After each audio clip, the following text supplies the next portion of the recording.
नमस्कार दोस्तों। आज़ादी पूर्व आर्थिक विषमताओं का मुख्य स्रोत हमारी पॉलिटिकल गुलामी थी। आज के दौर में यह डिस्टॉर्टेड मार्केट की कहानी है। कल भी ज़्यादातर रिसोर्सेस चंद लोगों में थे, आज भी यही कहानी रिपीट हो रही है और ज़्यादातर जनता महंगाई बेरोज़गारी से जूझ रही है। इस स्थिति में जब एक इंडिविजुअल की एक्सपेक्टेशंस बिलो नॉर्मल हो जाए और वो अपने अस्तित्व के लिए टू एंड्स मीट करने के लिए ही दिन रात फिक्र में लगा हो, तो वो फ्री माइंड से अपने सपने देख सेल्फ एक्चुअलाइजेशन की राह कैसे पकड़ सकता है। इस बैकग्राउंड में विशुद्ध मार्केट इकोनॉमिक्स का सहारा आज की सरकार तो ले सकती है, पर यह भूल उस समय 47 के आज़ादी के बाद हमारे प्रथम प्रधानमंत्री पंडित जवाहरलाल नेहरू ने तो कतई नहीं की थी। उस समय जो बेसिक थीम था वह था सोशलिज्म, पर अंधा सोशलिज्म नहीं अल्ट्रा लेफ्ट की तरह, बल्कि जितना हमारी इकोनॉमी परमिट करे। अब वो पूर्ति चाहे प्लान्ड इकोनॉमिक डेवलपमेंट से हो, गवर्नमेंट रूट से या प्राइवेट एंटरप्राइजेस से। और आज भी जब भारत जोड़ो यात्रा के नायक सोशलिज्म की बात करते हैं तो यह है कांग्रेस पार्टी के हित या मजबूरी या उसके पॉलिटिकल मनोवर के हिसाब से नहीं, बल्कि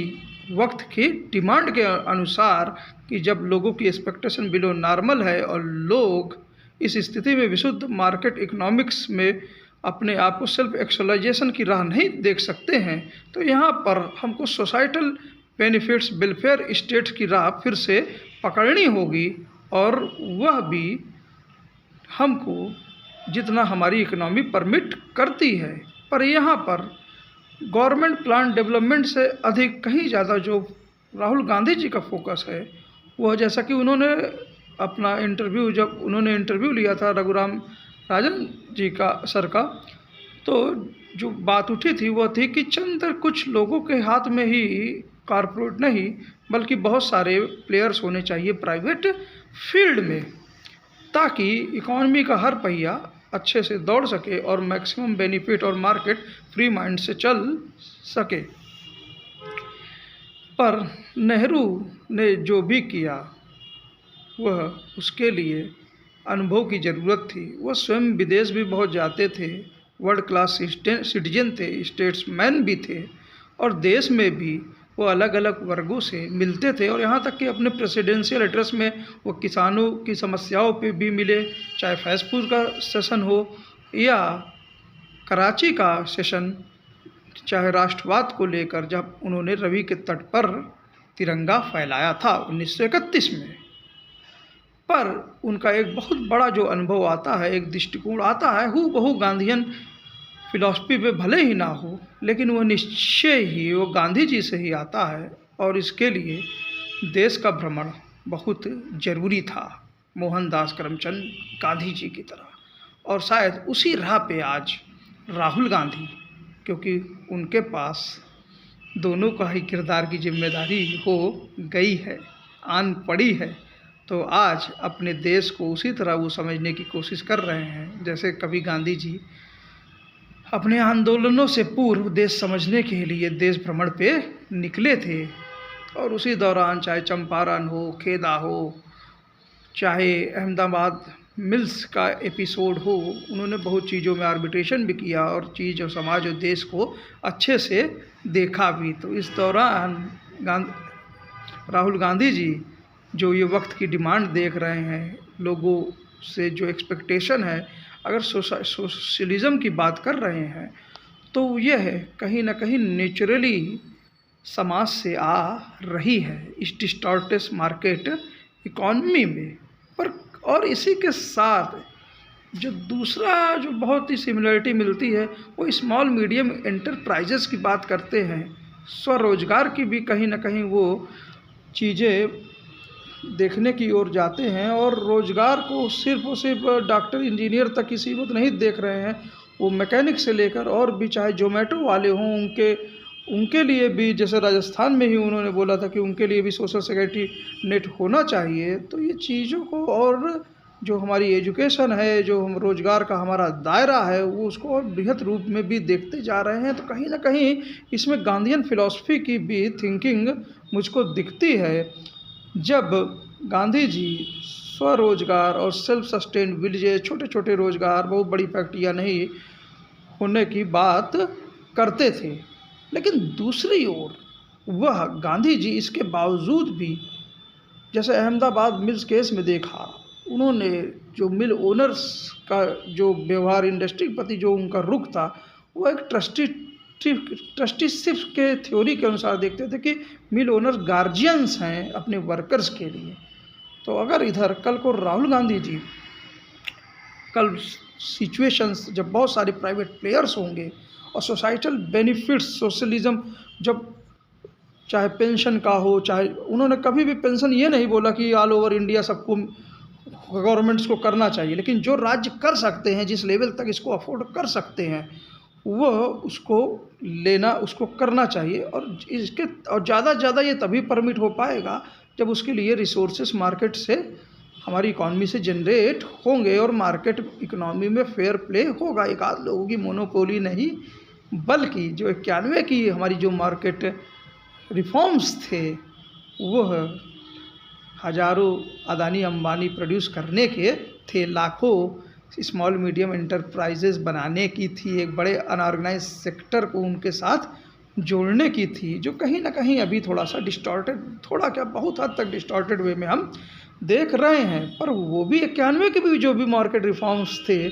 वो तभी तक संभव था जब उसके पहले नेहरूवियन एरा में, जब प्लान्ड इकोनॉमिक डेवलपमेंट काफ़ी अच्छा हुआ, और चीज़ें हम बनाने लगे, प्राइवेट से कुछ इंडस्ट्रीज चलने के साथ साथ आगे, जब ग्रीन रेवोल्यूशन ने हमारी अनाज की समस्या दूर कर ली, और जो कैनाल्स बनी अलग अलग दौर में, डैम्स बने, ये सब जब चीज़ें बेस बन गया, और जब हमारे यूथ मतलब उनके अंदर सेल्फ एक्चुअलाइजेशन और स्वयं खुद में बिलीव करके आगे बढ़ने की कैपेसिटी जब डेवलप होने लगी, और मार्केट और वर्ल्ड इकोनॉमी को भी हम उसको साथ देखने लगे, तब वो 91 का जो मार्केट का ओपनिंग का डिसीजन मनमोहन सिंह और राव साहब की गवर्नमेंट में हुआ था। पर उसको वहीं ऐसे छोड़ नहीं दिया गया। आगे जो भी, चाहे नरेगा हो, चाहे किसान लोन वेवर्स हो, जहाँ पे भी ट्रिकल डाउन इफ़ेक्ट नहीं हो पाया था, तो उसको किसी तरह से ऐसी पॉलिसीज़ से कैप्चर करने की कोशिश बाद में मनमोहन सिंह सरकार ने की। और उसी की देन थी कि जो लोअर लेवल के एकदम नीचे से नीचे तबका था, वो भी क्या बोलते हैं, रोज़ कमाने खाने में खुश था। 500 कमाता था तो 300, 400 में अपने खर्चे पूरे कर लेता था, तब भी 100 रुपये बच जाते थे। अंडा करी से लेकर, चिकन से लेकर, अच्छे खाने से लेकर, अच्छे पहनावे से लेकर, सब कहीं ना कहीं हमें नीचे लोअर लेग्स पे मज़दूरों तक में वो चीज़ हमको दिखने लगी थी। पर आज की परिस्थितियों में अगर हम देख रहे हैं कि वह आमदनी 500 से घट के करीब करीब 300 तक आ गई है, और खर्चे करीब करीब 500 रुपये पर डे, मतलब 15 हज़ार रुपये तक आ जाएंगे। उस समय 2014 के पहले ये 10,000 रुपये तक में अच्छा सा अच्छा मध्यवर्गीय घर भी चल सकता था, अगर किफ़ायत से चल सकता था। आज ये 15,000 रुपये में भी चल जाए सारे टैक्स बढ़ते हुए, तो बहुत बड़ी बात होगी। कहीं ना कहीं एक परिवार, एक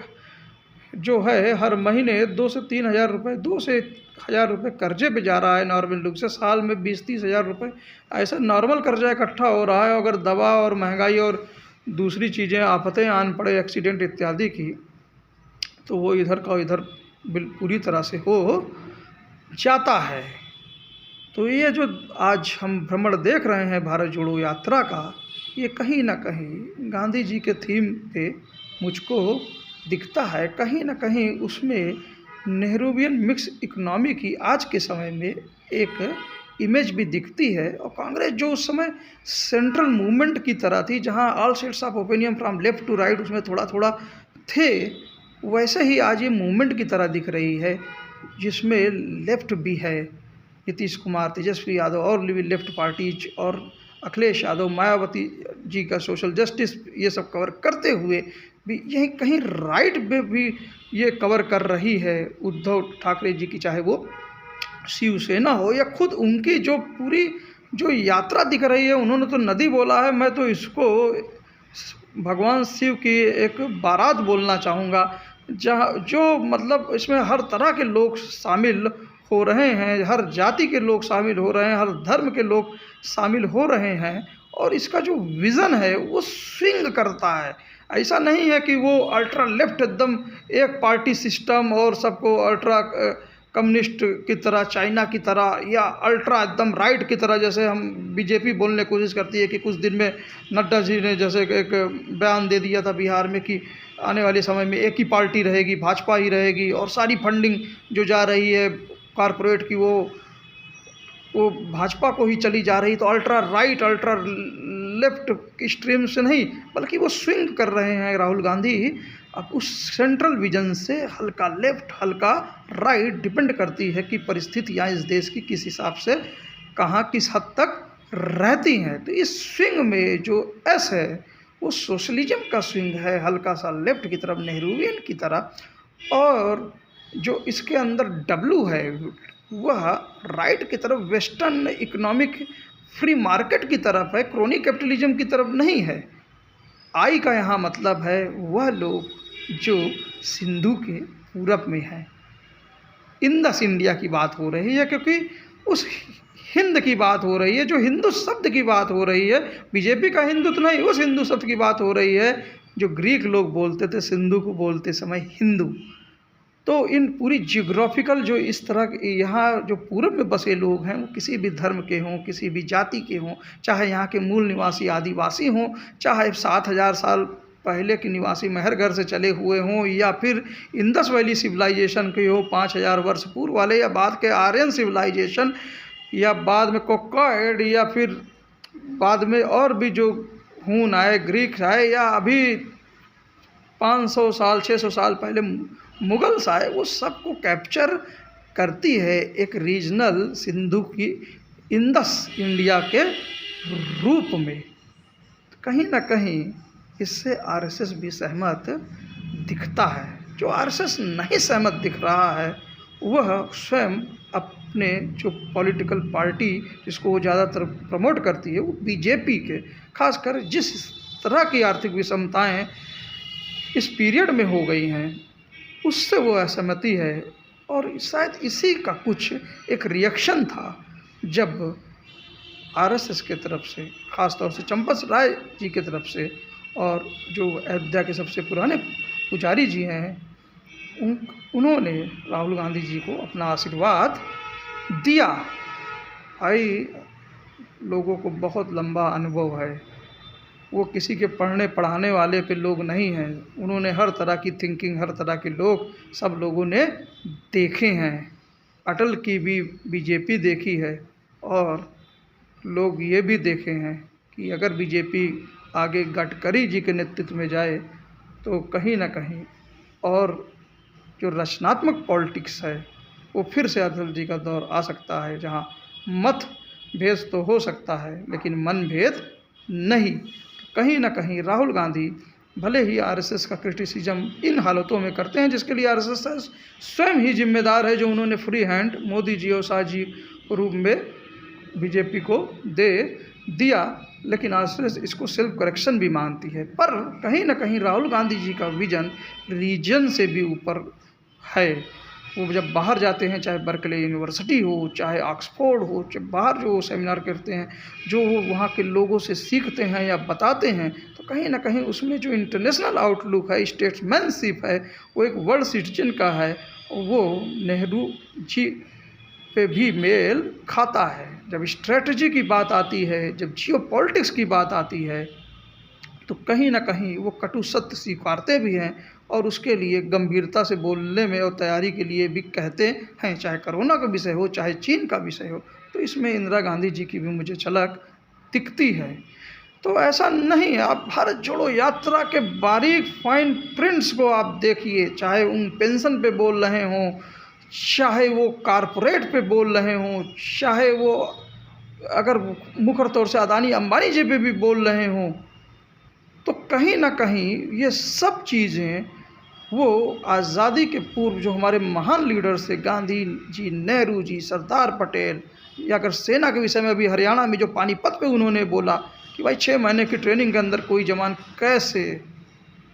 मिसाइल, कॉम्प्लेक्स मिसाइल सिस्टम्स हैं, आर्टिलरीज हैं, ये सब कैसे सीख जाएगा। और एक जो वेल ट्रेंड सैनिक को ही हमें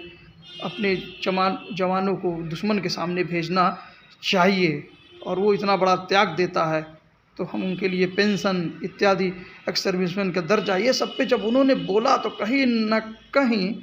वो जो स्ट्रांगनेस है सरदार पटेल की, मुझे तो जब उस हिसाब से वो बोल रहे थे तो मुझे तो थोड़े समय के ये फील होने लगा कि ये भारत के कहीं गृह मंत्री तो नहीं बोल रहे हैं। फिर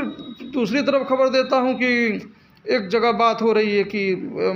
2024 में राम मंदिर बन जाएगा, भगवान राम सबके हैं और सब उसका स्वागत है, उसमें कोई दिक्कत नहीं है।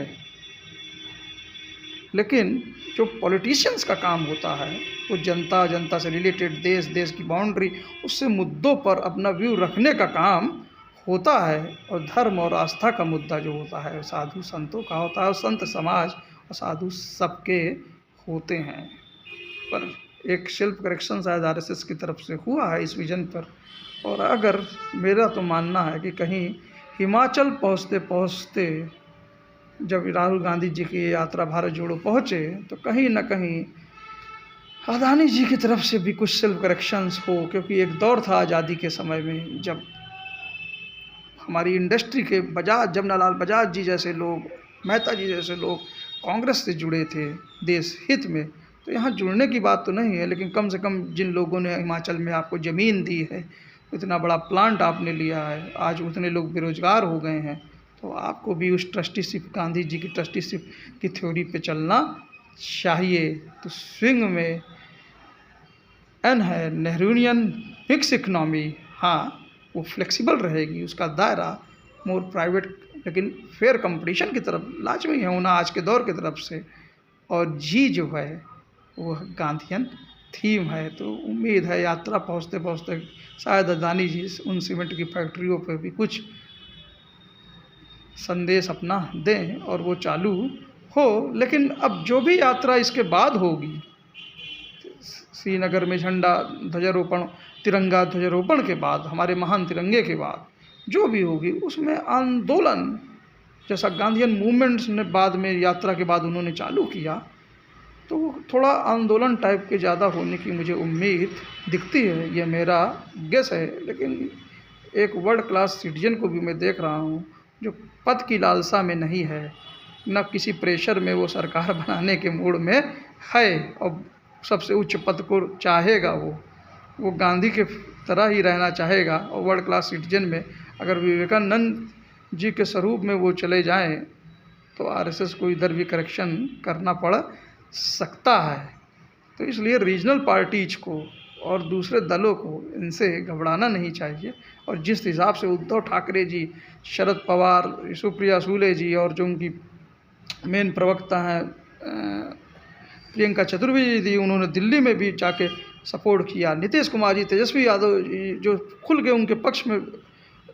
एक तरह से पूरा सपोर्ट कर रहे हैं, और एक पैरेलल यात्रा भी बिहार में निकाल रहे हैं। तो कहीं ना कहीं अब बारी आने वाले समयों में अखिलेश यादव जी और मायावती जी की भी होगी,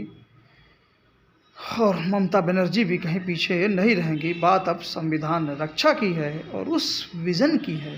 विजन स्विंग की है, जो सेंट्रली चलता रहेगा कांग्रेस के साथ, लेकिन थोड़ा लेफ्ट थोड़ा राइट, कभी भी अल्ट्रा लेफ्ट या अल्ट्रा राइट नहीं, जो एक जैसे एक दिखते हों और वहाँ पर एक ही पार्टी सिस्टम और सारी फंडिंग वहीं पे होती है और कुछ रिसोर्स चंद स्टेट सपोर्टेड लोगों के पास हो, तो वहाँ हम कहीं ना कहीं अपने प्रतिद्वंदी चीन के साथ साथ खड़े होते दिख जाते हैं। थैंक यू सर, मिलते हैं नेक्स्ट एपिसोड में। शुक्रिया शुक्रिया शुक्रिया।